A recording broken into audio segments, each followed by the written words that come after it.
The coach has favorites. You know it, I know it, everybody knows it. And it is a frustrating place to be when your athlete is not one of those favorites. If you are the athlete and you're not one of those favorites. If you're the coach, the very idea that someone keeps telling you that you're picking favorites can be frustrating. This entire concept of favorites in youth sports can be annoying. What's up, YouTube? My name is Rick Williams, better known as Coach Rick, and I am here to help you always get better. We're going to get into that topic today and many others. I'm so excited. I love doing this. On this channel, we come to you guys with lots of different content. We do podcast interviews, we do Bible studies, we do film reviews, anything that we believe will help you guys navigate the world of youth sports with a mentality that transcends athletic performance. That's why we're here. Today, we're going to get into one of my favorite things to do, which is go into different group chats, right? I like to go into group chats that are happening on Facebook or anywhere and see the problems that real people are having. Instead of going to the internet or trying to just go off of my experience, I like to just go right now, modern, fresh today. What are parents struggling with? And when I see something, I want to bring it here. And instead of just answering it on the group, I'm going to answer it live on a video so that it can be shareable and we can all learn from each other. Here's today's comment. All right, let's read this together. What do you do as a parent when the coach has favorite players? These players are not winning him games, but he just favors these kids because he has known them their whole lives and knows their parents. He just plays the same kids over and over, despite the kids being disrespectful, not winning, and not being team players. He leaves about 7 kids on the bench while his 5 or 6 players are on the court, airballing, cussing, ball hogging, not running plays, and ultimately losing games. I am nervous to say, now check this out, everybody can relate to this. I am nervous to say anything because I really don't want to be the parent asking why kids not getting playing time, but it's extremely frustrating watching these same kids lose every game, 6 games in a row, mind you, and have the coach continuously play them. Any advice from the coaches out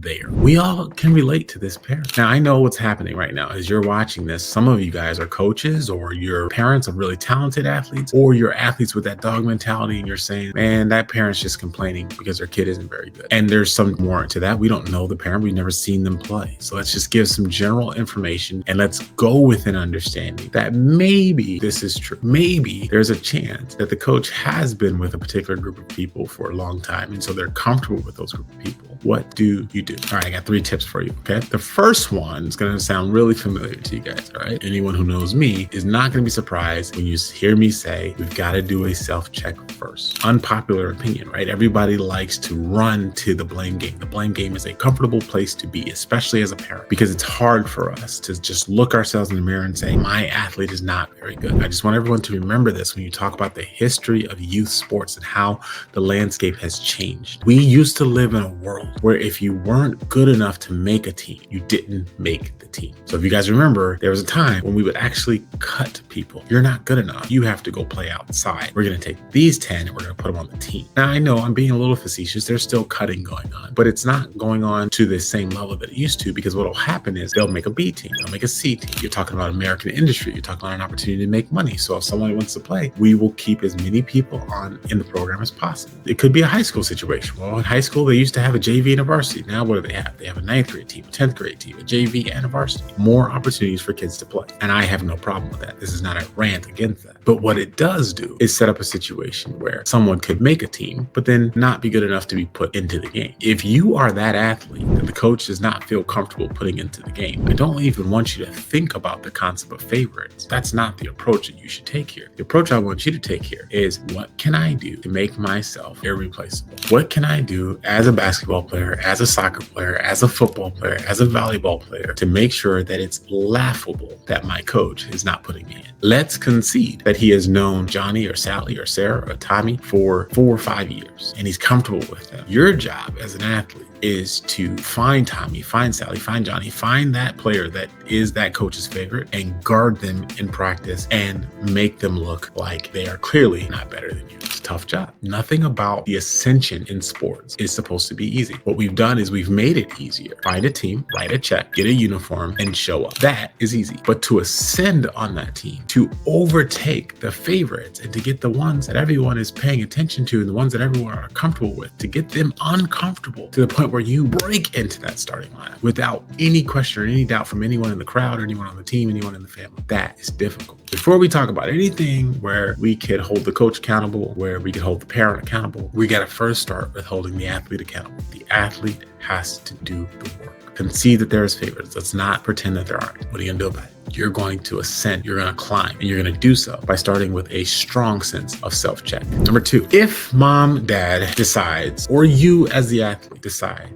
I think I've done that. I believe I've ascended to the place where I should be playing, and yet I'm still not playing. Something's got to be wrong. Then I don't know why there's so much drama around talking to coaches. I'll tell you why I think. It's because when we talk to them, we're criticizing them. Criticizing coaches comes with a sense of drama because the coach could very well take offense to it and be like, oh my gosh, you're just one of those parents. You guys can search parents fighting right now and you'll see a bunch of situations in which conflicts have overflown where coaches and parents and referees and parents aren't getting along. If I'm really honest with you guys, that's why I'm here. This entire channel is born out of the belief that someone's got to do something about this. Someone's got to educate and make aware the truth about youth sports so that we can stop being so insecure and so frustrated when we're going out to do the thing that's ultimately designed to help us live a good life. But curiosity is awesome. There's nothing wrong with curiosity. Hey, coaches, if you have created a culture in your programs in which parents and athletes aren't allowed to be curious as to why they aren't playing, then you aren't a coach. You are some sort of power hoarding, dictating, also insecure need for authority figure. Our job is to lead. Our job is to inspire and to encourage. We're supposed to build confidence in people. That's what we do. So if we're approached with curiosity, sheer, pure curiosity, like, hey, coach, I am wondering, what can my athlete do to crack your starting lineup or to crack your 6-man minutes or your 7-man minutes or your 8-man minutes? What can I do? What can I do as a parent? What sort of words should I be reinforcing at home? What sets are you running that he isn't understanding? Where are the weaknesses in her game that are allowing her to sit the bench this long? Pure curiosity. Can you get there as a parent? Or are you, as a parent, relying on your playing days, relying on what you know about the game, relying on what you would do if you were the coach, based off of what you understand, you've established that there's no need for curiosity. There's only room for criticism. I know my kid should be playing. I know these kids are ball hugging and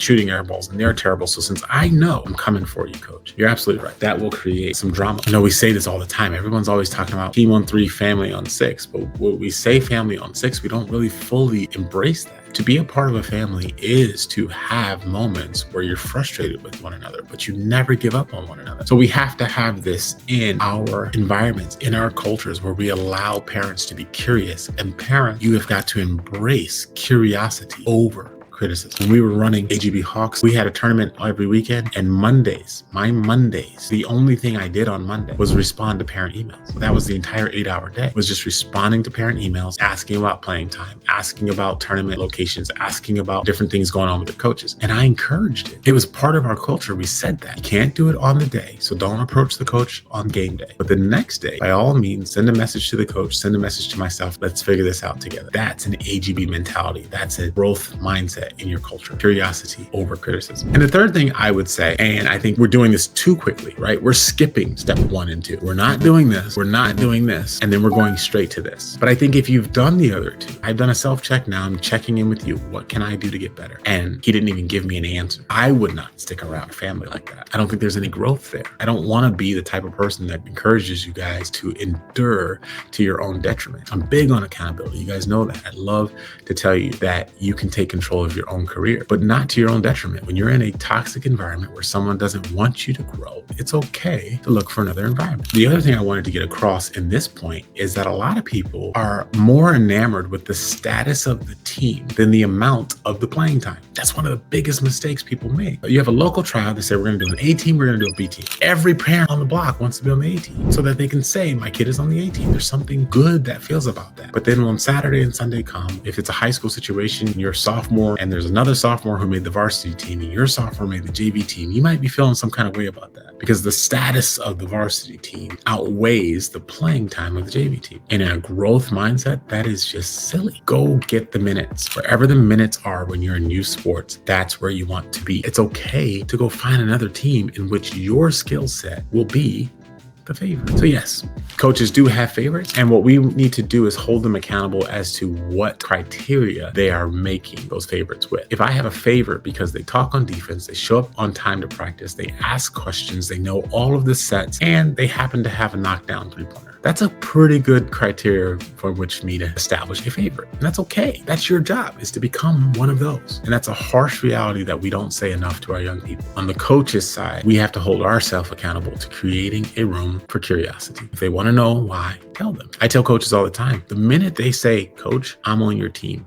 I'm one of your people, we owe them coaching. We owe them constant communication, constant encouragement, constant reminders of what they need to do to get better. That's what we owe them. And there really is no prerequisite for that. The only prerequisite for that is they commit. They come on the team and they say, hey, you're my coach. Once they say that, you owe it to them to say, Sally, you got to get better at your ball handling. Johnny, I want you to get your elbow in on your shot. Mikey, I need you to talk on defense. But if you're just assuming, oh, they're supposed to figure it out, it's their career. AGB told me about self-check. They should self-check. That's the way you're approaching it. Then I believe that you're creating a culture that is going to lead to people saying that you're picking favorites for criteria that have nothing to do with the sport. So I hope everyone got a lot out of this. This is, again, one of my favorite things to do, just kind of get into it, into the real things that are happening out there in youth sports, and just kind of give you guys my advice and give you my 2 cents and help you navigate the world of youth sports with a mentality that transcends athletic performance. That's why we're here. If you have any questions or comments, or you disagree, or you want you to engage with us, go ahead and throw it in the comments. Let us know what you think about a particular thing that I said today. And if you have any other issues going on in your youth sports journey that you want us to do a show on, let us know. We just finished up our Get Recruited course. We're super excited about it. It's a 2-hour course that will help you guys understand all the things you need to do to navigate your recruitment goals. Do you need this website? Do you need this highlight tape? What should you do with your social media? How do you communicate with coaches? If you have any questions about the recruitment process, we are excited that we put together a 2-hour video that will help answer all of your questions. You can find that at our website. We will put a link down below. All right. So until next time, thank you for joining. Always get better.